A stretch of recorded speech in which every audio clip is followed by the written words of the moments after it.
decir que el campo jurídico muestra cómo se establece una decisión concreta y real, y no como imaginan personas que pudieron no haber estudiado dicho campo a profundidad. Aquí se explica y se distinguen procedimientos claves. Del mismo modo, se presenta un análisis de método de resolución de los casos jurídicos tratados, inclusive la particularidad que se presenta es la más precisa, ya que define los procesos estratégicos para llegar a los lineamientos lógicos y jurídicos más innovadores. Partiendo de lo anterior, cuando hablamos de psicología jurídica, si vamos a lo literal del concepto, entendemos que esta es un área aplicada a la psicología, lo que significa que es un área especializada que tiene en cuenta todos los constructos psicológicos y los conceptos que manejamos precisamente en el campo psicológico, lo cual nos permite básicamente la comprensión y la resolución de los conflictos humanos que se dan en el marco de la norma, en el marco de lo jurídico, de lo judicial y de lo legal. Y asimismo, todo aquello que está regulado con la norma de alguna u otra manera necesita una comprensión particular. ¿Y quién más que el psicólogo puede hacer dicha comprensión? Buenos días, somos estudiantes de la Universidad Popular del Cesar, estudiantes de Psicología del 9º semestre.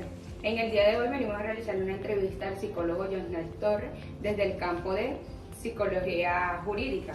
Es especialista en educación, psicoterapeuta, magíster en psicología jurídica y forense, y también hace parte del consejo directriz del Colegio Colombiano de Psicólogos. A continuación vamos a comenzar con la entrevista. ¿Cuál es el rol y la función del psicólogo jurídico en la sociedad? De alguna manera u otra la sociedad está regulada, tiene normas, tiene leyes, y ante las afectaciones, las infracciones de esa ley, la sujeción de esa ley de una manera particular, el psicólogo jurídico tiene cabida en todo este escenario.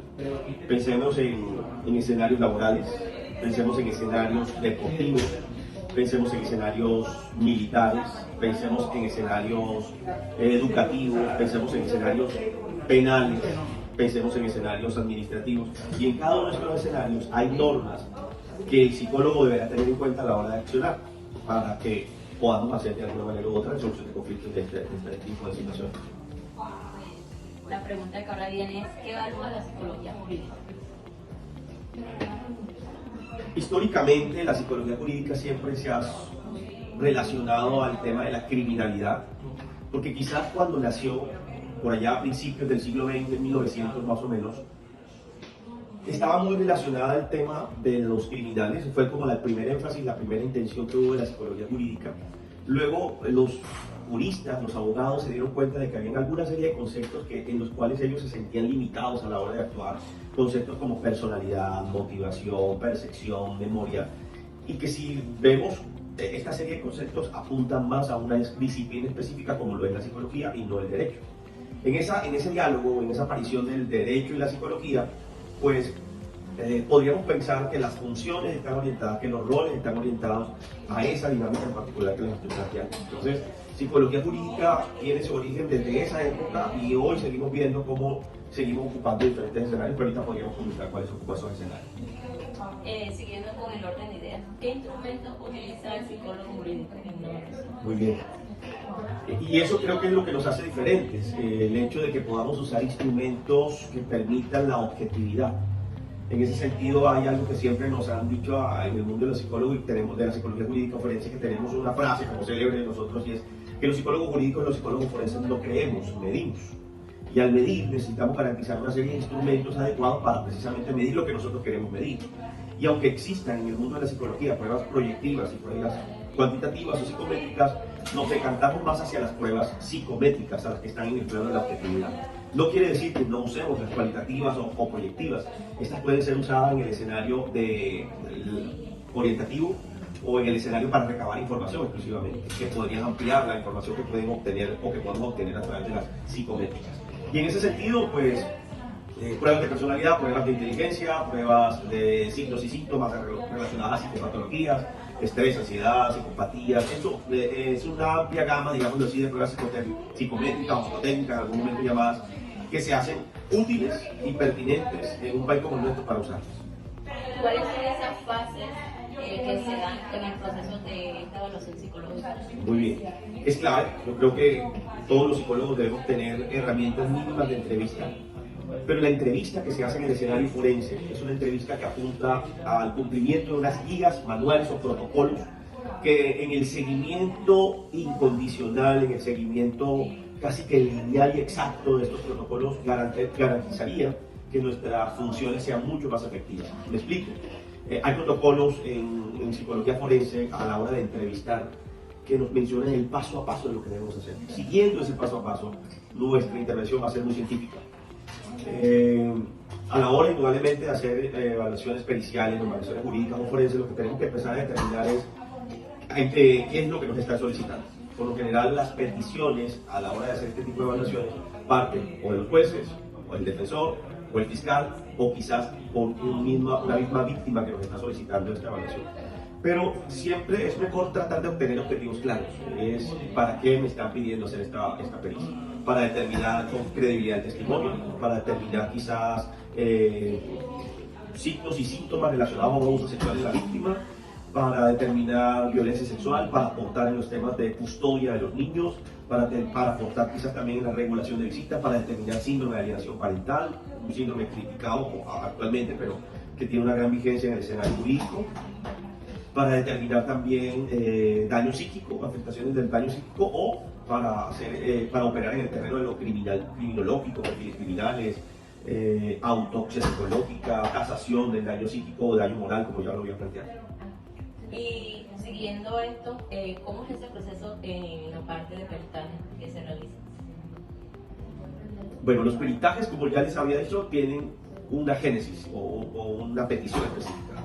Quien nos solicita el peritaje puede determinar básicamente como esas acciones que consecuentemente a ellas vamos a hacer. Lo que sí es cierto es que yo a veces he molestado con esto, pero me parece interesante que lo sepan también. Hacer una pericia psicológica es casi como hacer una investigación, una tesis de trabajo de grado, literalmente. Usted tiene que sustentar sus teorías, sus posiciones, la formulación forense, la discusión forense alrededor de investigación, artículos, investigaciones anteriores que se hayan dado sobre ese tema que usted está tratando de periciar o determinar. Entonces, las estructuras de los informes periciales van muy de la mano, como establecer la idoneidad del perito, que en este caso es el psicólogo perito, datos básicos de la víctima o de la persona peritada, los hechos, un resumen de la carpeta investigativa, objetivos, en algunas veces se hacen hipótesis, en otras no, en otras también debemos describir la metodología y los resultados que usamos para llegar a una serie de conclusiones, discutir, plantear una formulación forense, tratar de describir si las hipótesis se cumplieron o no, y por ende, pues tener un final donde demos el punto de vista no nuestro, sino lo que encontramos en nuestra pericia y nuestra evaluación. Continuando con la pregunta que usted anteriormente estaba hablando sobre los escenarios, quiero meterme como esto. ¿Cuáles son los contextos o los escenarios en el cual se desenvuelve un psicólogo jurídico forense? Bueno, los campos de acción, vamos a hablarlos como en grandes bloques. El primero sería el derecho penal, psicólogo del derecho penal. Trabajaríamos casos de secuelación a la víctima, credibilidad del testimonio, imputabilidad, inimputabilidad, perfiles criminales o perfilación criminológica, evaluación psicológica reconstructiva, también conocida como autopsia psicológica.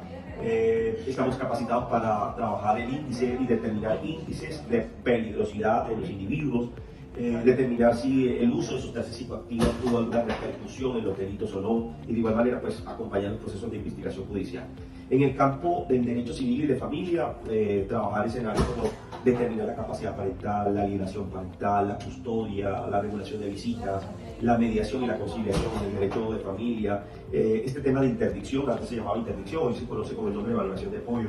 A nivel del derecho laboral, que también ha sido uno de los grandes campos que se está dando en Colombia, el valorar la tasación de un daño psicológico después de un accidente laboral, por ejemplo, la evaluación de ese daño psíquico, la evaluación de las consecuencias psicológicas y neuropsicológicas que puede tener un escenario laboral o puede causar un escenario laboral, y pues mediar y conciliar también en estos espacios.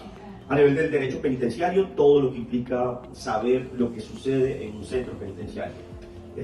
No podemos quedarnos con el plano de hacer clínica en la cárcel. Tenemos que tener un conocimiento jurídico, tenemos que tener un conocimiento de las rutas que tiene un PPL, una persona privada de la libertad en este escenario, cuánto le falta, qué le falta, en qué consiste su condena, qué debe hacer para redimir tiempo, se le pueden dar permisos, no se le pueden dar permisos, participar en los procesos de selección de las personas que custodian estos PPLs, en fin, trabajar en el escenario penitenciario es un gran campo de acción de la jurídica.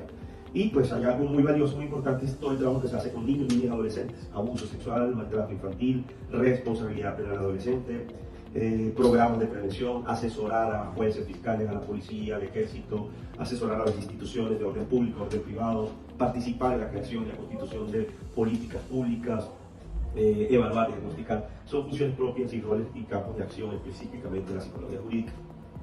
¿Cómo maneja un psicólogo jurídico o forense ese tema legal que se está relacionado con una víctima o un victimario, por ejemplo, en un tema de abuso sexual?